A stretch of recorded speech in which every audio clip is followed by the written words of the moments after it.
बिस्मिल्लाहिर्रहमानिर्रहीम अस्सलामु अलैकुम वरहमतुल्लाह। एक इस्लामी भाई सवाल करते हैं कि अपनी अहलिया से, अपनी बीवी से बात करते हुए बाज़ दफ़ा इस तरह होता है कि शर्मगाह से सफ़ेद पानी के कतरे निकलते हैं, तो क्या इस सूरत में गुस्ल फ़र्ज़ होगा या नहीं होगा। ये मसला काफ़ी दफ़ा मुझे काफ़ी दोस्तों ने व्हाट्सएप पर भी पूछा, तो मैंने सोचा कि इसके ऊपर एक क्लिप रिकॉर्ड करवाया जाए जिसके अंदर इस मसले को मुकम्मल वजाहत के साथ बयान किया जाए, क्योंकि मसला गुस्ल का है, तहारत का मसला है और सबसे अफजल इबादत जो नमाज है उसकी कुंजी तहारत है। तो इसलिए इस मसले को बयान करना ज़रूरी समझा गया ताकि लोगों को सही मसला मालूम हो जाए कि किस सूरत में गुस्ल फ़र्ज़ होगा और किस सूरत में गुस्ल फ़र्ज़ नहीं होगा। अब अच्छे तरीके से तवज्जो के साथ इस मसले को समझने की कोशिश करें।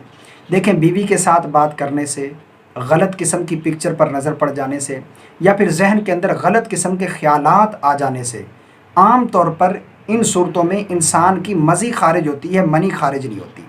और याद रखिएगा, मज़ी के खारिज हो जाने से सिर्फ वज़ू टूटता है, गुस्ल फ़र्ज़ नहीं होता। हाँ, अगर मनी भी खारिज हो जाए तो फिर गुस्ल फ़र्ज़ हो जाएगा। अब यहाँ पर काफ़ी लोगों को यही मालूम नहीं है कि मज़ी क्या होती है और मनी क्या होती है, यानी मज़ी और मनी में क्या फ़र्क है। तो मैं बिल्कुल आसान लफ्ज़ों में इन दोनों का फ़र्क बयान करता हूँ कि मज़ी क्या होती है जिसके खारिज हो जाने से सिर्फ वज़ू टूटता है, गुस्ल फ़र्ज़ नहीं होता, और मनी क्या होती है जिसके खारिज हो जाने से गुस्ल फ़र्ज़ हो जाता है। सबसे पहले मज़ी समझे कि मज़ी किस पानी को कहते हैं।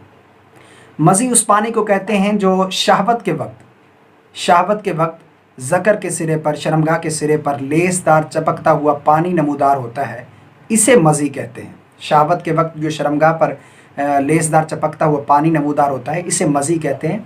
और इसके खारिज होने से सिर्फ वज़ू टूटता है, गुस्ल फ़र्ज़ नहीं होता।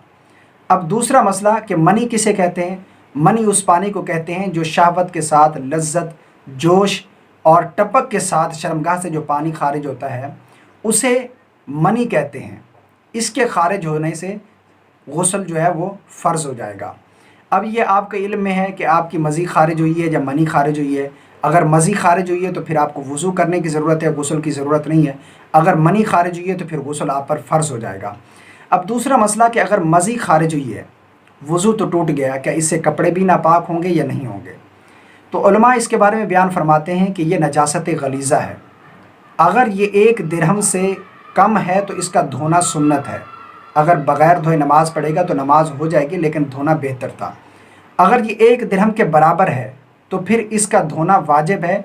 बग़ैर धोए नमाज़ पढ़ेगा तो उसका लौटाना ज़रूरी होगा उसके ऊपर। और अगर 1 दिरहम से ज़्यादा है तो फिर इसका धोना फ़र्ज़ है। बग़ैर धोए ऐसे ही उन कपड़ों के साथ नमाज़ पढ़ेगा तो नमाज ही नहीं होगी। ये नजासत गलीज़ा है। अब तीसरे नंबर पर, क्या इससे जिस्म के हिस्से पर जहाँ पर लग जाए तो क्या वो हिस्सा भी धोना ज़रूरी है। मैं इसके ऊपर एक हदीस मुबारक बयान करता हूँ। हज़रत अली और मुर्तज़ा रज़ियल्लाहु तआला अन्हु के साथ ये मामला पेश आता था, क्योंकि आप ताकतवर जवान थे तो आपकी जोश की वजह से मज़ी खारिज होती थी। तो आप नबी करीम सल्लल्लाहु अलैहि वसल्लम से ये डायरेक्ट मसला पूछने में शर्म महसूस करते थे। तो आपने अपने दोस्त हज़रत मिक़दाद से कहा कि ये मसला हजूर से दरियाफ़त करें। तो हज़रत मिक़दाद रज़ियल्लाहु तआला अन्हु ने हजूर की बारगाह में ये मसला पूछा। तो आप अलैहिस्सलातु वस्सलाम ने इरशाद फरमाया कि जिसके साथ ये मामला हो, जिस शख्स की मज़ी खारिज हो, वो शर्मगाह को अच्छे तरीके से धो ले और जिस जगह पर मज़ी लगी है उस हिस्से को धो ले, कपड़े के उस हिस्से को भी धो ले और साथ वज़ू कर ले। उसके लिए यही काफ़ी है, उसके लिए गुस्ल की ज़रूरत नहीं है। यानी यहाँ पर हदीस मुबारक में बयान किया गया कि जिस हिस्से पर, जिस्म के जिस हिस्से पर मज़ी लगी है उस हिस्से का धोना भी ज़रूरी है, और कपड़े के जिस हिस्से पर लगी है उस हिस्से का, कपड़े के उस हिस्से का धोना भी ज़रूरी है। और उसके बाद वज़ू कर ले, यही काफ़ी है, गुस्ल करने की ज़रूरत नहीं है। उम्मीद करता हूँ आपको ये मसला समझ आ गया होगा। अगर समझ आ गया है तो दोस्तों के साथ ज़रूर शेयर करें, क्योंकि ये गुस्ल का मसला है, तहारत का मसला है। दुआ है कि अल्लाह रब्बुल आलमीन हम सबको शरई मसाइल जानने की तौफ़ीक़ अता फ़रमाए। आमीन। अस्सलामु अलैकुम व रहमतुल्लाह।